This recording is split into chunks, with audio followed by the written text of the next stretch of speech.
Darrell Jazz Johnson here with Bleacher Report's Howard Beck. Howard, how are you doing today? I'm doing great, thanks.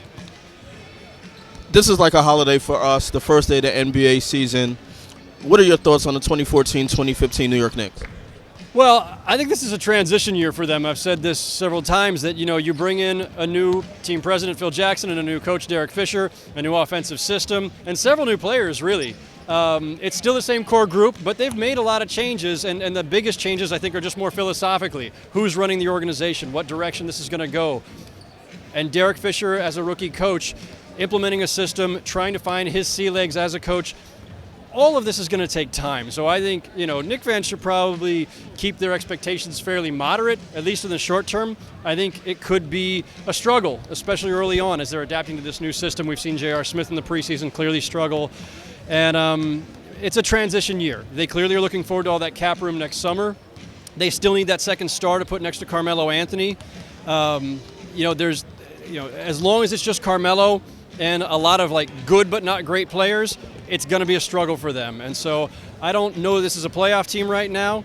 I think they could get there, but I think as the season opens, they are outside of that field based on just what they have on the roster. Two Knicks are entering the final years of, two Knicks that I want to talk about are entering the final years of their contract. Iman Shumpert and Amari Stoudemire.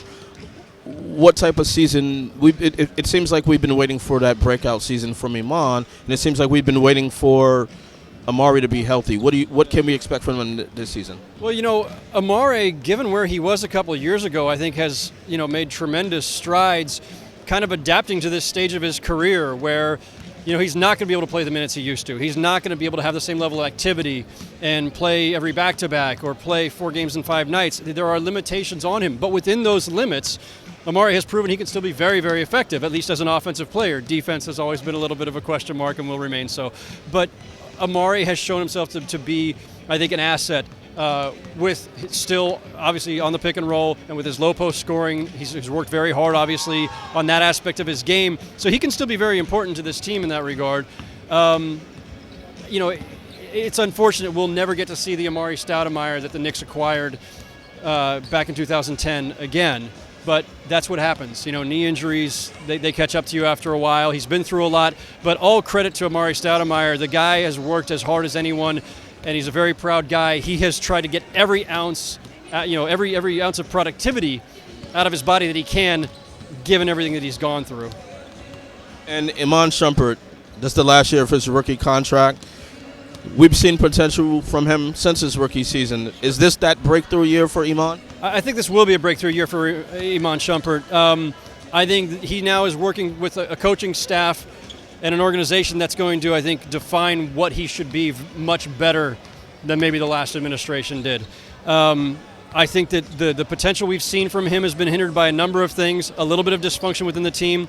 Obviously, the ACL surgery a couple of years back, his own youth and trying to figure out what his identity is as an NBA player, what he should concentrate on. I think Derek Fisher will do a lot to help him gain that confidence and that structure that he needs to decide, okay, this is what you are as a player. We know he has fantastic defensive abilities and instincts. He could certainly be a much better offensive player. He's got to be able to play off the dribble better. He's got to become a better passer, just have that court sense. His shot kind of comes and goes. This is a pivotal year, though. Any guy entering the final year of his rookie deal, and you're going to be hitting restricted free agency, it's important. So that'll help drive him, too. And, I think we'll see the best of him on Shumpert this season, and then it'll be a matter of can the Knicks keep him. A guy named LeBron James left Miami and went to Cleveland along with Kevin Love.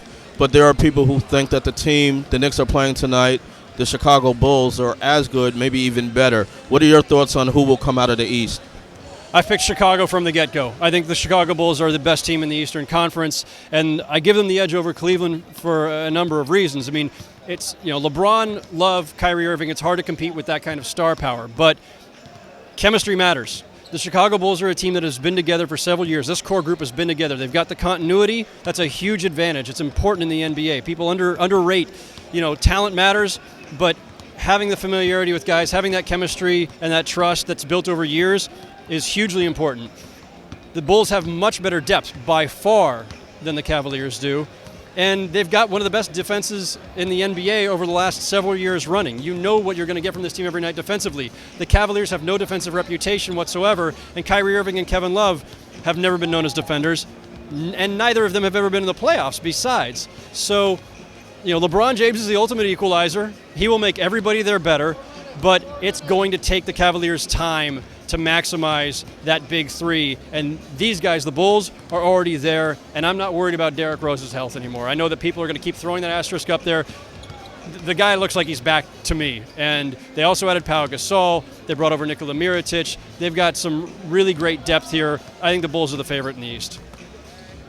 Final question, Western Conference.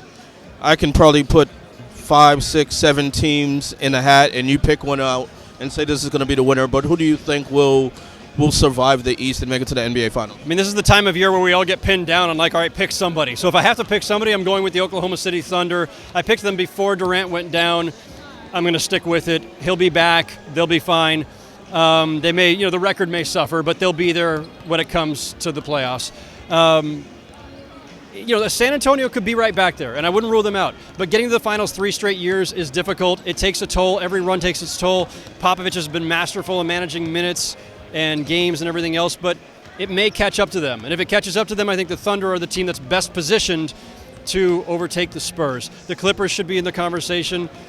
And then you drop down just a slight bit. I think the Warriors, if everything breaks right, and if Steve Kerr's offense unlocks the potential of that team, the Warriors have a fantastic starting 5. Bench, not so great, but there's a lot of potential there too. Dallas made a lot of improvements over the summer, so the West, as always, is going to be brutal, and it's going to be a fascinating race. Thanks a lot for your time, Howard. Absolutely, anytime. Appreciate it.